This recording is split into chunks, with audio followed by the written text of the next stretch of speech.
Alloh taolo yana Qur'oni Karimda marhamat qiladiki, A'udhu billahi minash shaytonir rojim. Innal mubazzirina kanu ikhwana shayatin. Isrofgarlar shaytonlarning birodarlaridirlar dedi Alloh taolo.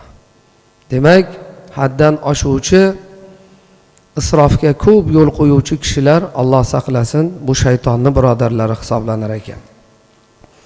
Isrof asosan 3 ta ko'rinishda namoyon bo'lar ekan.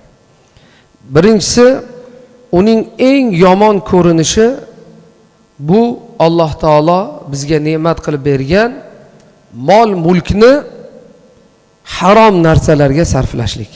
Eng katta isrof. Alloh kimgadir haloldan rizq beradi, ammo o'sha halol rizqni haromga ishlatib qo'yadi.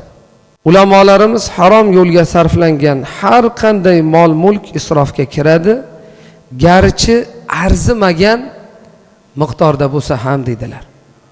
Oz miqdorda bo'lsa ham dedilar. Ikkinchisi, zarur hojatlar qolib zeb, ziynat va dabdababozlikka sarflashlik.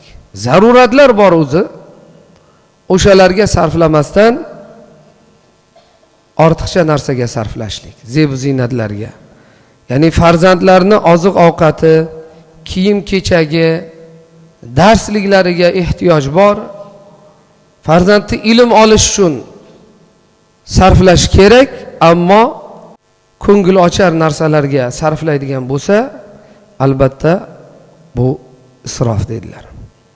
Ana shu kabi ishlar pulni xato sarflashga kiradi va vaziyatga qarab hatto harom yoyinki makruh bo'lib qoladi.